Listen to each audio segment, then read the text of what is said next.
The truth is, the older you get, the less you owe the world, not your full story, not your regrets, not your bank balance, your aches and pains, or your reasons for saying no. You've spent a lifetime showing up for family, for work, for responsibilities. Now it's time to show up for yourself. But here's what no one tells you.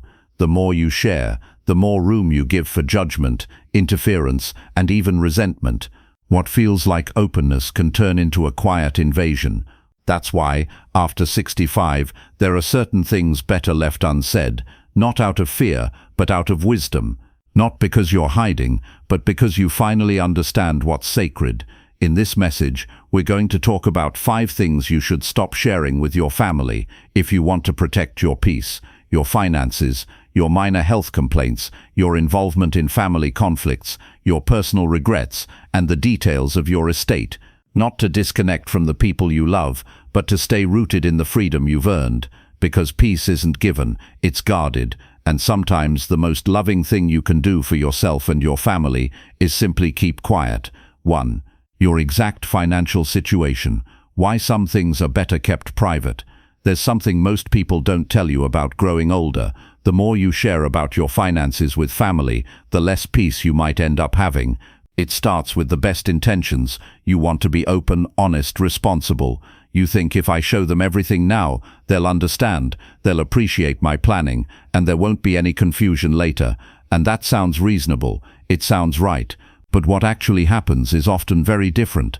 Take Harold, for example. He's 82 now, a retired school principal, sharp-minded, kind-hearted, and incredibly organized. He spent his life saving carefully, living within his means, and always putting his family first. After losing his wife, he felt a new sense of urgency to make sure his 2 daughters knew exactly what he had, what he planned, and what would happen when he was gone. So one Sunday, he invited them over, sat them down, and pulled out all the paperwork, bank accounts, pension details, life insurance, the deed to the house, even a spreadsheet that tracked his savings since the 1980s.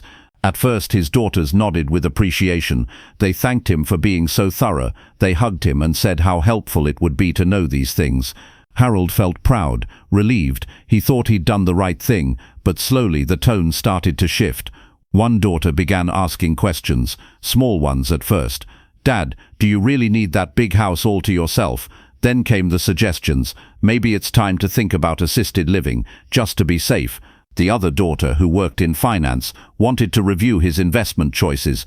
"Have you considered putting more into index funds?" she asked. "Would you feel better if I helped manage things with you?" Then came the comments about his spending.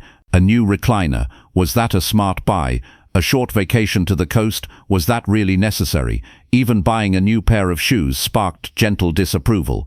What Harold had hoped would bring clarity and closeness began to feel like scrutiny. Every decision seemed up for debate. And the worst part?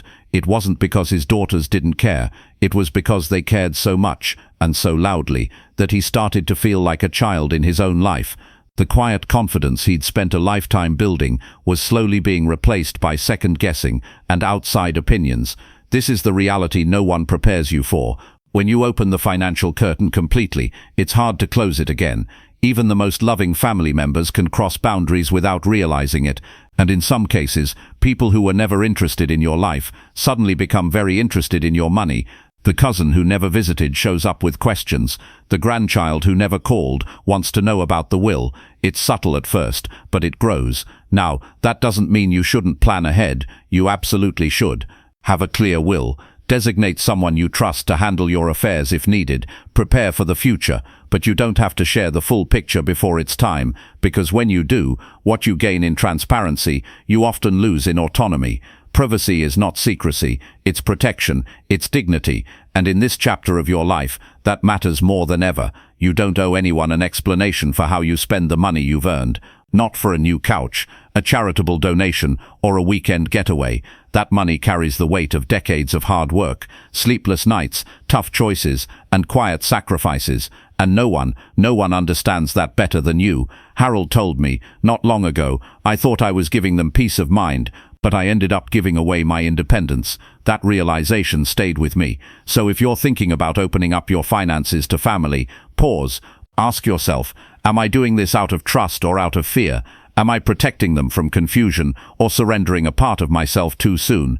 You've spent a lifetime giving, planning, doing what's right. Now is the time to protect something just as valuable as your wealth, your peace, because once your finances become a family discussion, you might find yourself justifying decisions that no one else should have a say in, and you deserve better than that. 2. The small health complaints that can cost you your freedom. As we age, it becomes more natural, and sometimes even comforting, to talk about the aches and pains that come with time. A stiff back, sore knees, trouble sleeping. They're part of life now. We're not complaining, not fishing for sympathy. We're just sharing, just talking, because it feels normal. And when you love your family, it feels right to let them in on what you're going through. But here's what I've learned. Not everyone hears what you say the way you meant it, and sometimes the smallest health comment can echo far louder than you expect. Let me tell you about Lois, a 77-year-old widow who still drives, bakes her own bread, and tends a beautiful backyard garden filled with roses and herbs. She's strong, sharp, and proud of how she's stayed active after losing her husband. Every morning, she walks her dog, trims her plants, and takes her vitamins. She's not trying to prove anything, just living life her way. One weekend, after a long stretch of gardening and pulling weeds, Lois met her daughter at a cafe. Over a cup of coffee, she casually mentioned, "My shoulders are a little sore today, must have gone too hard on the pruning yesterday." Just a throwaway line, not a complaint, not a warning, just something to say between sips. But her daughter froze, her eyes widened, and suddenly the conversation shifted. That night, she sent Lois a list of physical therapists, just to check things out. The next day she called twice, once in the morning, once in the evening. A week later she brought up hiring someone to help around the house. What had been a peaceful, independent life started to feel observed. Every task Lois did, lifting groceries, reaching for dishes, even driving at night, came with a side comment. "Are you sure you should be doing that, Mum? Maybe it's time to think about cutting back a little." And Lois, who had spent her life raising children, running a household, supporting a husband through illness, suddenly found herself being treated like someone fragile. Like she needed approval before trimming her own bushes. It wasn't cruel, it came from love, but it didn't feel like love, it felt like being managed. And that's the quiet danger of oversharing the little stuff when it comes to your health. You might think you're making small talk, mentioning that you didn't sleep well, or that your hip has been acting up, but what your family hears is a red flag. Their minds jump ahead. What if it gets worse? What if she falls? What if she needs help and doesn't say anything? Before you know it, they're making decisions for you, not with you. And the worst part, that shift is hard to reverse, because once your kids or grandkids start seeing you through the lens of worry, they don't stop. Even if you feel fine the next day, even if it was just a one-time ache, they may keep treating you like you're delicate. You go from being the strong, steady parent or grandparent to someone they feel they need to protect, correct, or control. Now let's be clear, if something serious is going on, if you have a diagnosis, if your daily life is being affected, then yes, your family deserves to know. You deserve support. You shouldn't carry real burdens alone. But those small, fleeting discomforts, not everything needs to be said, because when you constantly talk about what's wrong, even just in passing, it starts to shape the way people see you, and even worse, it starts to shape the way you see yourself. You start to believe your life is defined by pain, by limitation, by decline, and that's simply not true. You are still capable, still full of value, insight, humor, and strength. You are not your sore knee. You are not your sleepless night. You are a whole person with a story, a rhythm, and a right to move through the world without being monitored. So here's what I've learned to ask myself. Am I sharing this because I need help, or because I just want to connect? If it's the latter, maybe hold it a little longer. Maybe talk to your doctor, not your daughter. Maybe write it down, reflect on it, then let it go. Because peace in this stage of life doesn't come from having everyone worry about you. It comes from knowing when to speak, and when to let your strength speak for itself. 3. Getting pulled into family conflicts when silence is the most loving response. As we grow older, we've seen enough to recognize the patterns, how one comment can spark a feud, how small misunderstandings between family members can quietly grow into walls, and as elders in the family, we often feel the pull to step in, to fix things, to offer wisdom from experience. We've lived through our own storms. We've survived hard conversations, so naturally we want to help the people we love avoid that same pain. But here's a truth that becomes clearer with time. Not every fire needs your water. And sometimes, even the softest advice can make you the center of the flame. Let me tell you about Eleanor, an 80-year-old grandmother with a warm laugh and a gentle presence. She's the kind of person who remembers every birthday, brings homemade cookies to family gatherings, and always offers a listening ear. She's not the meddling type, never has been. But one afternoon, during a quiet visit with her daughter and grandson, she made a simple, well-intentioned remark. Her 5-year-old grandson had just dumped a basket of toys in the middle of the living room, giggling as he ran off to the next distraction. Eleanor smiled and said in the kindest voice, "Maybe it's time he started helping pick up even just a little. It's good for kids to learn responsibility." It wasn't a command, not a judgment, just a grandmother sharing a thought from decades of raising kids and teaching in classrooms. But her daughter didn't hear it that way. She stiffened. The conversation turned awkward, and over the next few weeks Eleanor noticed a shift. The phone calls grew shorter, the invitations less frequent. When they did see each other, there was a subtle tension in the air, like something unspoken that neither wanted to name. Eventually, her daughter admitted that the comment had stung, that it felt like criticism, that it made her feel like she wasn't doing enough as a parent. And just like that, Eleanor's single sentence, a suggestion made with love, became the wedge in a relationship that had always been close. That's the thing about family conflict. It's not always about yelling or accusations. Sometimes it's about the way words land, softly spoken but deeply felt. Even when you mean well, people don't always hear your heart. They hear your opinion, your tone, your history. They hear it through the filter of their own insecurities. You might be trying to bring peace, but what they feel is pressure. You might think you're being supportive, but they hear judgment. And here's where the danger lies. Once you speak up, you become part of the problem in their eyes, even if the original issue had nothing to do with you. You tried to settle the argument, and now you're seen as taking sides. You offered a thought, and now you're the reason someone walked away from the table. That's a heavy burden, especially when all you wanted was harmony. So what's the alternative? Over time, I've learned that some of the most powerful things you can say during family conflict are not solutions but boundaries. Words like "I trust you to figure it out," or "I'm here if you need me, but I won't take sides," or simply "I love you both and I'm going to stay out of this one." That's not weakness, that's wisdom. It means you've lived long enough to know that people often need to grow through their own mistakes. That stepping back isn't abandoning them, it's giving them the dignity to find their own way. And here's the truth, peace in this stage of life doesn't come from solving every problem. It comes from knowing which ones aren't yours to carry. It comes from understanding that your value to your family isn't in your advice, it's in your presence, your steadiness, your calm. Eleanor later said something I'll never forget. "I wasn't trying to parent my daughter. I just forgot that sometimes even kindness can feel like correction when someone's already overwhelmed." So if you find yourself standing on the edge of a family disagreement, pause. Ask yourself, is this mine to fix, or am I stepping into something that will only cost me peace? Because silence, when chosen wisely, isn't passive, it's protective. It's how we honor both ourselves and those we love. It's how we stay close, even from a gentle distance. Sharing regrets, when "I wish I had" becomes a quiet wound. By the time we reach our 70s or 80s, there are bound to be a few regrets. No one escapes life without them. Moments we let slip by, chances we didn't take, roads we chose not to follow. And sometimes, in a quiet moment over coffee, during a walk, or at the end of a long day, those thoughts surface. Not to complain, not to blame, just to reflect. But here's something I've come to understand. Even the softest "I wish I had" can ripple deeper than you intend, especially with the people who love you most.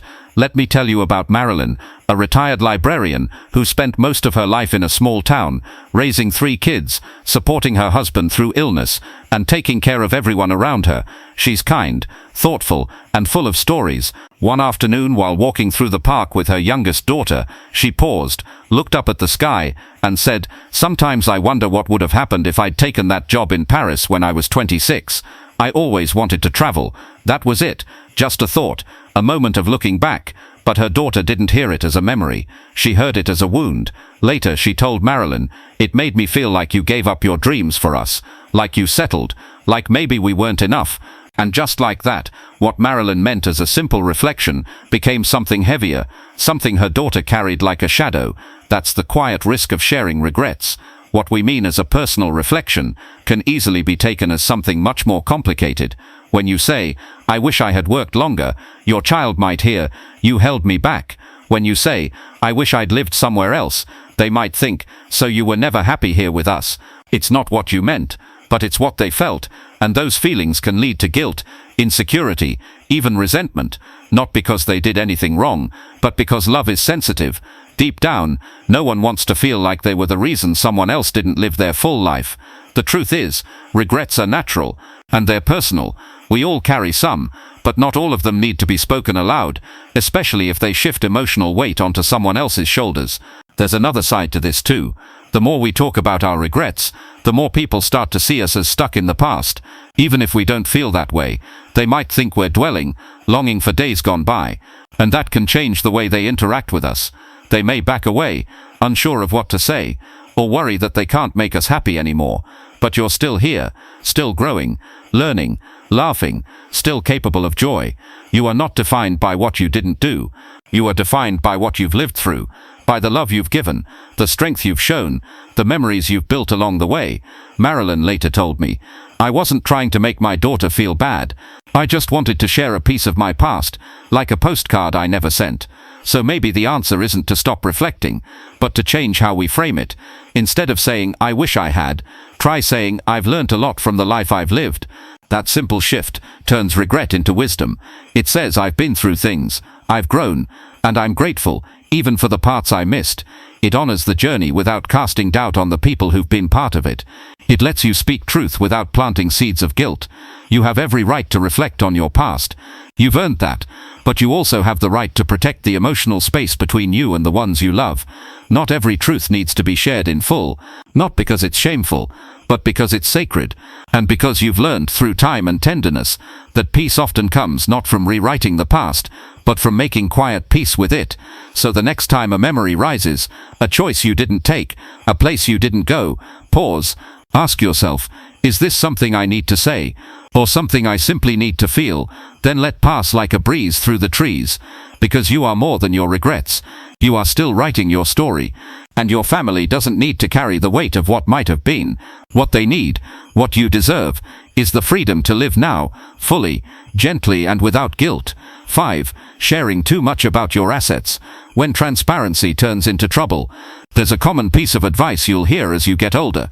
Don't leave your family guessing. Tell them what your estate plans are so there are no surprises. And on the surface, that sounds like wisdom.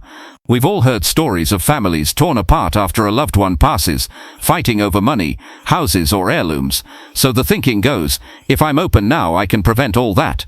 But what no one talks about is what happens when you share too much, too soon. Because sometimes the very conversation meant to bring peace can stir up exactly what you were hoping to avoid: expectation, comparison, jealousy, and distance. Let me tell you about Barbara, an 83-year-old retired nurse. She's thoughtful, kind, and proud of how she managed her money after years of raising kids on a tight budget. She has 3 grown children, each very different, each loved dearly. Wanting to be fair and transparent, Barbara decided to sit them down and walk through her plans: how the house would be sold, how the accounts would be divided, which belongings would go to whom. She laid everything out clearly and calmly. No games, no secrets. She thought she was doing the right thing. But within weeks the energy changed. Her middle child, normally easygoing and hands-off, started calling more often, offering unsolicited advice about selling the house while the market's still hot. Her daughter, who lived out of state, asked why she was getting the same amount as her siblings, when she had sacrificed more by moving away and helping from a distance. And her youngest, the quiet one, grew even more distant. He didn't say much, but Barbara could feel the discomfort in every short-clipped phone call. What had once felt like a peaceful family dynamic was now tinged with tension. Barbara told me one day, "I thought they'd see me, but now all they see is the inheritance." That's the risk. Even with the best intentions, even with love at the center, money has a way of changing things. It shifts how people see each other and how they see you. Suddenly your life choices are under a quiet microscope. Why is she still living in that house if it's going to be sold? Why is she going on that cruise? Shouldn't she leave more for the grandkids? It's not always said out loud. Sometimes it shows up in a look, a hesitation, a question that carries weight, and over time it chips away at something very important: your freedom to enjoy the life you built. Now don't get me wrong, you absolutely need a legal plan in place. A will, a power of attorney, someone you trust to handle things when the time comes. That's responsible. That's wise. But that doesn't mean you have to turn your final wishes into a round-table discussion. You don't owe anyone a preview of your will. You don't have to explain why one heirloom is going to one person and not another. You don't need to justify how much you're leaving or not leaving to anyone. That's clarity. That's protection. Because once you let those details out into the open, they start to live in other people's minds. And not everyone handles that well. It's hard to unhear what you've heard. Hard to unknow who's getting what.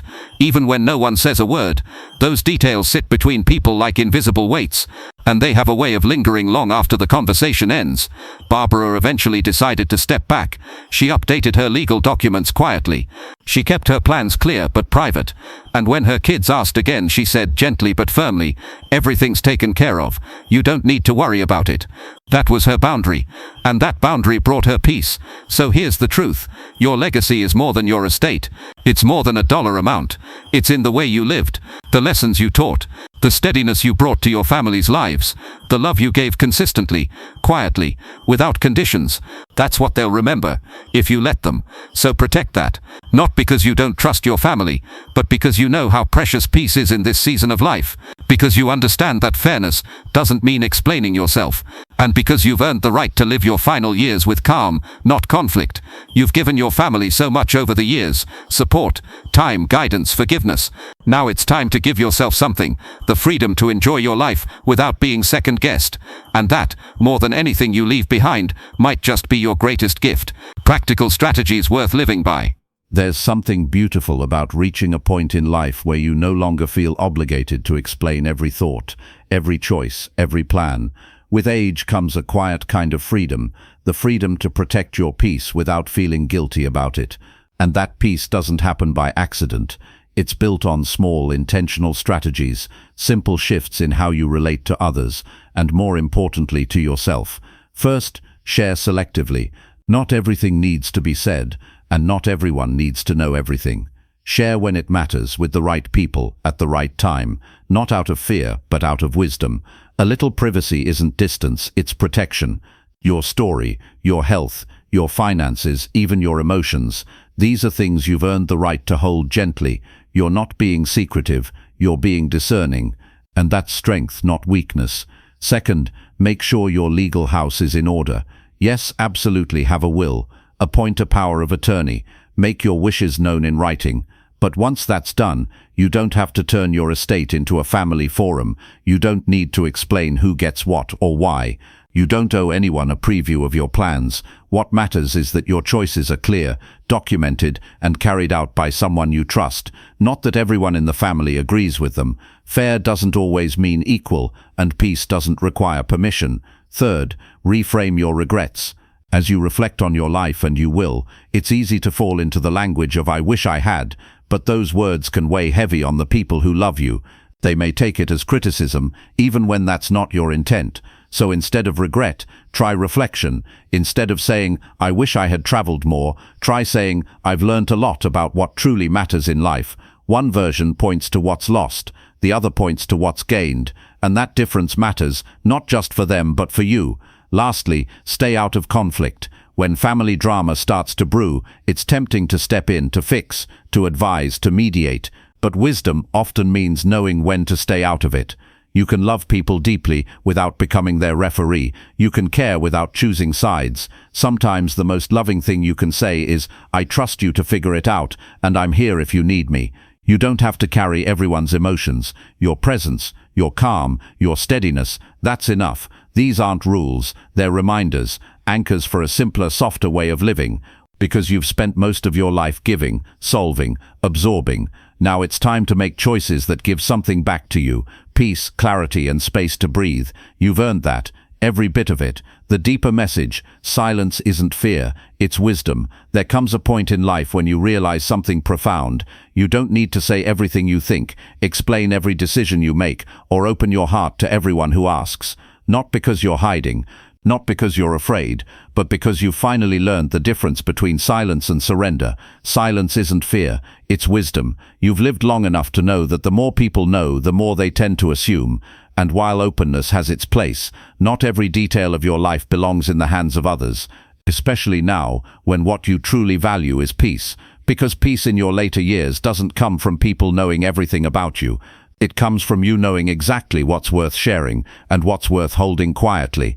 It's not about secrecy, it's about selective honesty, a kind of emotional intelligence that says, I know who I am, I know what I've been through, and I don't need to put every part of that on display to be understood or respected. You've already proven yourself over and over again.